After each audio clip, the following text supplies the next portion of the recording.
ഞങ്ങൾ അന്ന് തന്നെ സ്ഥാനാർത്ഥിയെ പ്രഖ്യാപിച്ചിരുന്നെങ്കിൽ ഈ വിസ്മയങ്ങളെ കൂടി ഞങ്ങൾക്ക് ഉൾപ്പെടുത്താൻ പറ്റുമായിരുന്നു. ഒന്ന്. രണ്ട്, ആദ്യത്തെ ദിവസം ഞങ്ങൾക്ക് ചില അസൗകര്യങ്ങൾ, ഞങ്ങളുടെ സ്ക്രീനിങ് കമ്മിറ്റി അംഗങ്ങൾക്ക് അവരുടേതായ വ്യക്തിപരമായ അസൗകര്യങ്ങൾ കൊണ്ട് ഡൽഹിയിലെത്താൻ പറ്റിയില്ല. ഒരു ദിവസം മാത്രമാണ് വൈകിയത്. 48 മണിക്കൂറകം, അതായത് 2 ദിവസങ്ങൾക്കകം കേരളത്തിലെ കോൺഗ്രസിൻ്റെ ചരിത്രത്തിൽ ആദ്യമായിട്ട് 95 സ്ഥാനാർത്ഥികളെ തീരുമാനിച്ചിട്ട് മടങ്ങി വരുന്നു. അതപ്പം ഞാൻ ചോദിച്ചല്ലോ, വീണ്ടും നിങ്ങൾക്ക് ഇതുപോലത്തെ ഈ ചോദ്യങ്ങൾ നിങ്ങൾ തന്നെ രാവിലെ പറയും സുധാകരൻ മത്സരിക്കില്ല, ഉച്ചയാകുമ്പോൾ നിങ്ങൾ പറയും സുധാകരൻ മത്സരിക്കും. നിങ്ങൾക്ക് വേറെ വാർത്തകളില്ലാത്തതിന് ഞാൻ നിങ്ങളെ കളിയാക്കൊന്നുമല്ല, നിങ്ങൾക്ക് വേറെ വാർത്തകളില്ല. അതുകൊണ്ടാണ് എന്തെല്ലാം വലിയ കലാപമാണ് CPM നടക്കുന്നത്.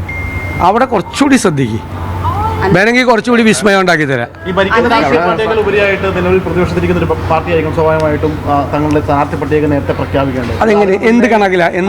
അല്ല, ആ കണക്കെന്ന് പറഞ്ഞേ എന്ത് കണക്കിലാണ് അത് അങ്ങനെ അങ്ങ് പറഞ്ഞത്? ഞാൻ ചോദിക്കട്ടെ വീട്ടിൽ ഞങ്ങൾ അന്ന് തന്നെ സ്ഥാനാർത്ഥിയെ പ്രഖ്യാപിച്ചിരുന്നെങ്കിൽ ഈ വിസ്മയങ്ങളെ കൂടി ഞങ്ങൾക്ക് ഉൾപ്പെടുത്താൻ പറ്റുമായിരുന്നു. ഒന്ന്. രണ്ട്, ആദ്യത്തെ ദിവസം ഞങ്ങൾക്ക് ചില അസൗകര്യങ്ങൾ, ഞങ്ങളുടെ സ്ക്രീനിങ് കമ്മിറ്റി അംഗങ്ങൾക്ക് അവരുടേതായ വ്യക്തിപരമായ അസൗകര്യങ്ങൾ കൊണ്ട് ഡൽഹിയിലെത്താൻ പറ്റിയില്ല. ഒരു ദിവസം മാത്രമാണ് വൈകിയത്. 48 മണിക്കൂറകം, അതായത് 2 ദിവസങ്ങൾക്കകം കേരളത്തിലെ കോൺഗ്രസിൻ്റെ ചരിത്രത്തിൽ ആദ്യമായിട്ട് 95 സ്ഥാനാർത്ഥികളെ തീരുമാനിച്ചിട്ട് ഞാൻ മടങ്ങി വരുന്നു. കോൺഗ്രസ് ചരിത്രത്തിലുണ്ടായിട്ടില്ല. അതായത് 2 ദിവസം കൊണ്ട് 95 സ്ഥാനാർത്ഥികളെ പ്രഖ്യാപിച്ചു. ഞങ്ങൾ ആദ്യത്തെ ദിവസം തന്നെ ഞങ്ങളുടെ കയ്യിൽ ഞാൻ പറഞ്ഞല്ലോ 50-ലധികം സ്ഥാനാർത്ഥികളെ ഞങ്ങൾ തീരുമാനിച്ചിട്ടുണ്ടായിരുന്നു നേരത്തെ. ഞാൻ 24 മണിക്കൂർ എന്ന് പറഞ്ഞാൽ ആ 24 മണിക്കൂറിൽ ആദ്യം അവർക്ക് എത്താൻ പറ്റിയില്ല. നിങ്ങൾക്ക് നിങ്ങളുടെ ഡൽഹിയിലെ മാധ്യമ സുഹൃത്തുക്കൾക്ക് എല്ലാവർക്കും അറിയാം. മിനിങ്ങാന്ന് നടക്കേണ്ട അതിൻ്റെ ആദ്യത്തെ ദിവസം നടക്കേണ്ടതാണ് മിനിങ്ങാന്ന് നടന്നത്. മിനിങ്ങാന്ന് നടക്കേണ്ട കാര്യമാണ് ഇന്നലെ നടന്നത്. ഇന്നത് പ്രഖ്യാപിക്കും. എന്താണ് വൈകിയത്? അല്ല, എവിടെയാണ് വൈകിയത്? ഇനി പറഞ്ഞല്ലോ, അതല്ലേ കണക്ക്. ആദ്യത്തെ ദിവസം നടന്നില്ല, കാരണം അവരെത്തിയില്ല. സ്ക്രീനിങ് കമ്മിറ്റി അംഗങ്ങൾ ഡൽഹിയിലെത്തിയില്ല, ഞങ്ങൾ വെയിറ്റ് ചെയ്തു.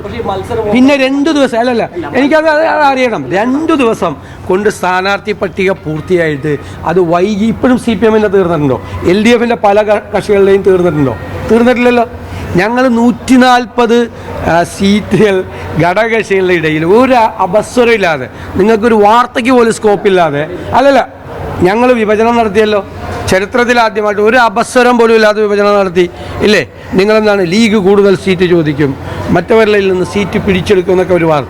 എന്തെങ്കിലും ഒരു അപസ്വരം UDF-ൽ ഇല്ലാതെ അതിമനോഹരമായി ടീം UDF എന്ന് ഞാൻ പറയാറുണ്ടല്ലോ, ഞങ്ങളെല്ലാം പറയാറുണ്ടല്ലോ. ആ ടീം UDF ആണെന്ന് തെളിയിച്ചുകൊണ്ട് ഒരു അവസരവും ഇല്ലാതെ ചരിത്രത്തിൽ ആദ്യമായി 140 സീറ്റുകളും ഞങ്ങൾ പങ്കിട്ടെടുത്തു ആണല്ലോ.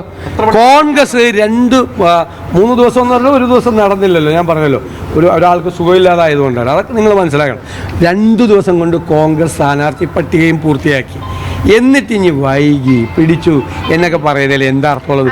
LDF-ന്റെ ഇനി എത്ര സ്ഥാനാർത്ഥികളെ LDF-ന്റെ പൂർത്തിയാക്കാനുണ്ട്, UDF-ന്റെ എത്രയുണ്ടെന്ന് നോക്കുക. അപ്പോൾ ആരാണ് ആദ്യം പൂർത്തിയാക്കണമെന്ന് നിങ്ങൾക്ക് മനസ്സിലാവും.